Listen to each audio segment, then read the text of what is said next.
Hello everybody, I'm Tyler Dobbs with the Academy of Model Aeronautics. And my name is Chad Budrow with the AMA, and we're part of the government relations team. We actually have our other staff in D.C., including the President in D.C. as we speak. And shortly after, I'll be flying out to D.C. There's a lot of activity in Washington as the House and the Senate are looking at changing FAA's authority, which affects our hobby and affects model aircraft. So today we want to provide a very quick update on some very hot topics. So I appreciate you tuning in. We'll try to keep it concise. I know this is a difficult topic to understand, but we'll try to provide it in layman's terms and outline what we identify as some significant features of the legislation. And we got some draft language last week from both the U.S. House and the Senate in regards to the special rule for model aircraft, or the rules that AMA members follow. And we want to dive into what some of those specifics are. But before we do that, we'll have Chad give just a background on the legislative process, so there's a high overview of what to expect in the coming weeks. So in the comment section of this YouTube video, and if you go to modelaircraft.org/gov, you'll see a flowchart. And that flowchart shows we're at this moment in time, we're at the very top part of this flowchart. Now this is changing daily. The very top part is where the House and the Senate are drafting language for what they want to see the FAA, what authority they want to give the FAA, and how that affects us. So we're in that early process trying to shape and refine that language. Then it goes to floor vote, both in the House chamber and the Senate. Then it goes to a conference committee where they take both approved or passed bills and try to create a compromise. It goes to another vote on both floors of the House, and then it goes to the President, assuming it passes all those stages. So we're still early in the process, but it's important to note that the sooner we can refine this and shape this bill, the better. Absolutely, absolutely. Yeah, we want our voice to be heard early, and that way we have a part in creating some of the language within it. And let's get to some of the language within it. The bill deals with community-based organizations like AMA. So give us an overview on what the bills cover in regards to community-based organizations. Right. So, that's an issue we've been pushing very hard. And a lot of members and the public may not know. Why is the AMA pushing to define what a CBO is and tasking the FAA or the federal government to identify who is a CBO and who's not?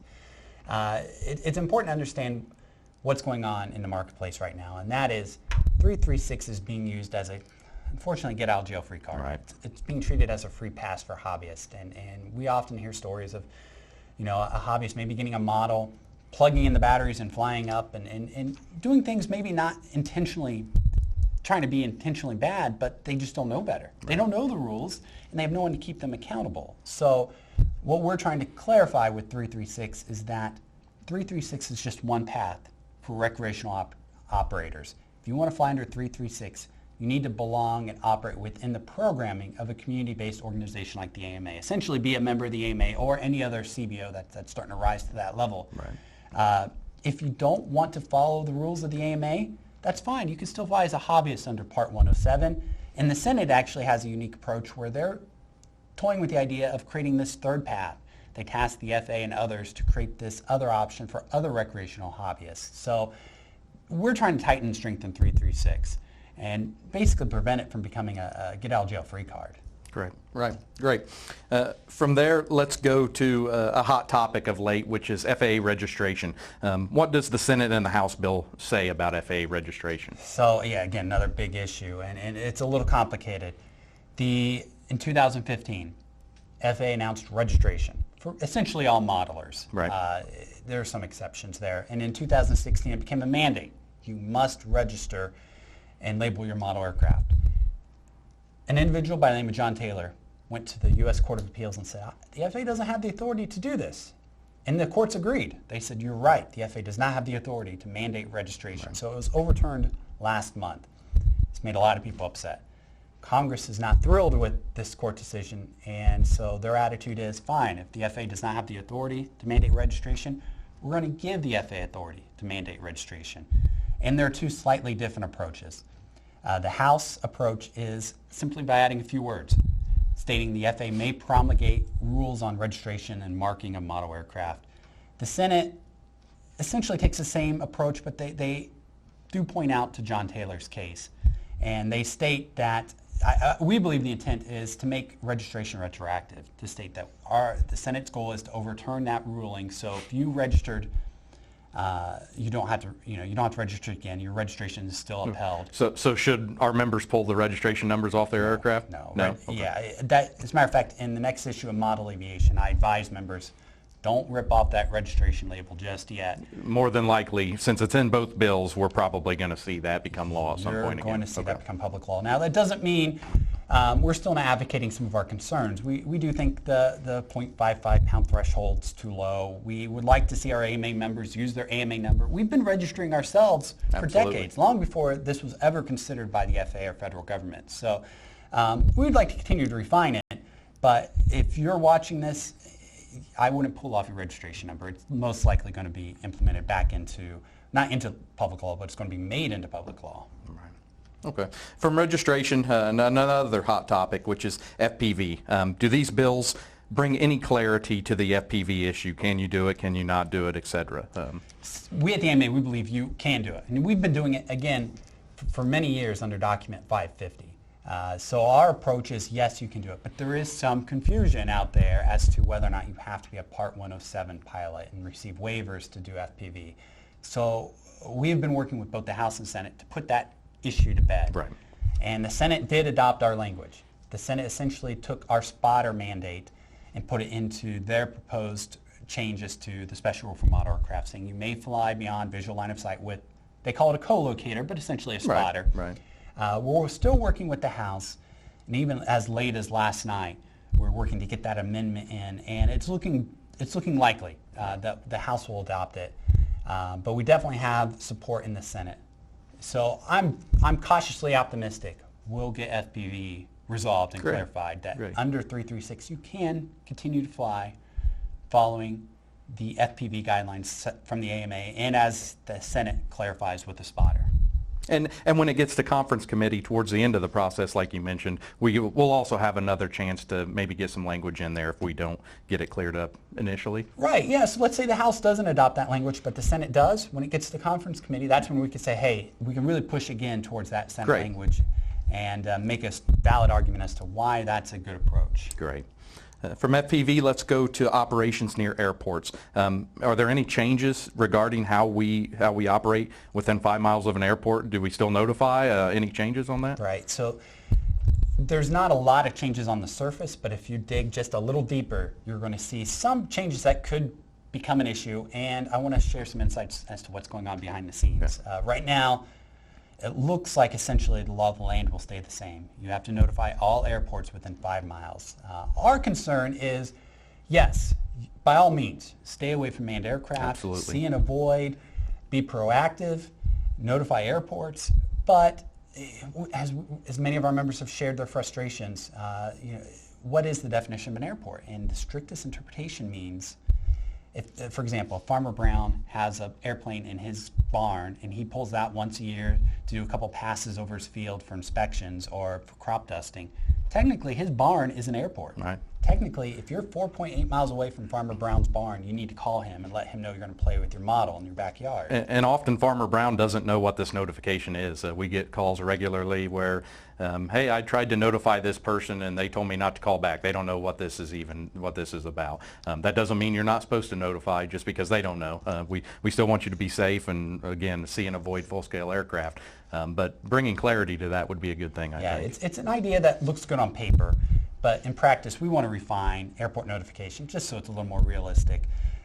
So in the House, we're pushing for that. We're pushing to clarify what airports really need notified and what airports maybe don't necessarily merit to the level of receiving notification.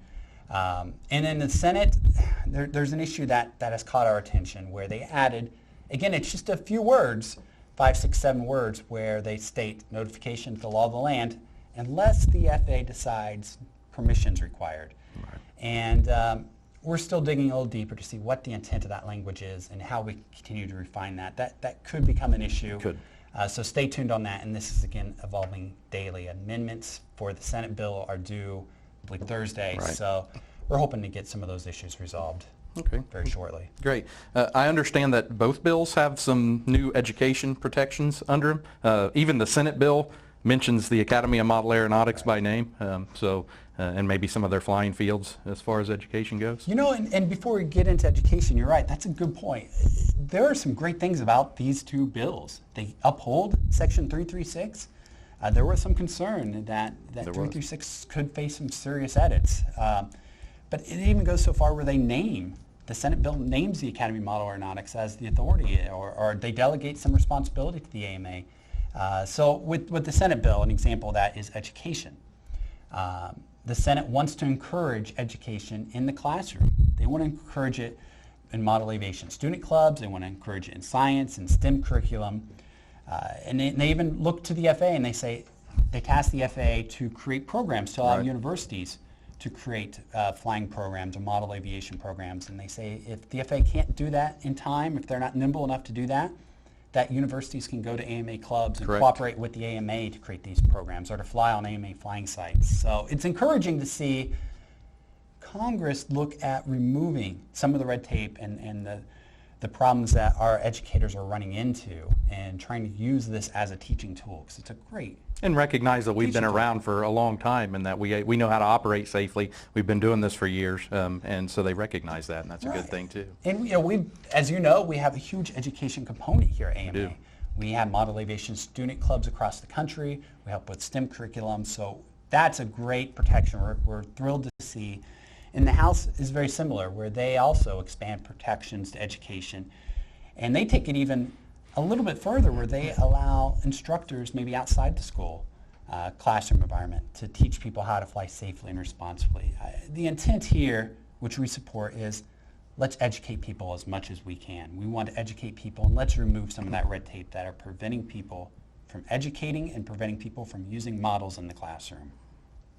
And from there, let's go into preemption. We know that there's preemption issues. There's been hundreds of state-level bills regarding UAS and many city-level or municipality-level bills. And we want to see what local individuals can do, local governments, local police. What can they do if there are being issues regarding UAS? So what do these bills do regarding preemption to clear up and give some authority maybe to local law enforcement who want to... Right, and I'm sure most of our members have been subject to this at one level or another, where, it may be a parks department or a city legislative body or their state has tried to pass laws on model aviation, and there's still a lot of movement in Congress, some very active movement as we speak today, trying to give state and local governments that authority. And what we're seeing the House and the Senate do is say, slow down guys, there's actually a process currently in place. The FAA has created this advisory team, this drone advisory committee, and they've created a task group to specifically address the roles and responsibilities of state and local government. And the Senate and the House point to those and say, let's work through this path first. Let's see what this committee comes up with.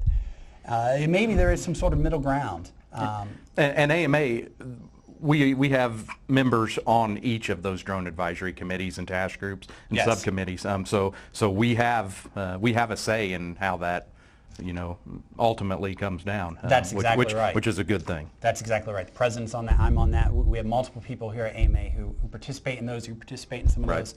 So we are part of that process, and that's a process we support. Let's see how this fleshes out before we just blindly give state and local governments shared or delegated authority to the airspace. So it's a close issue.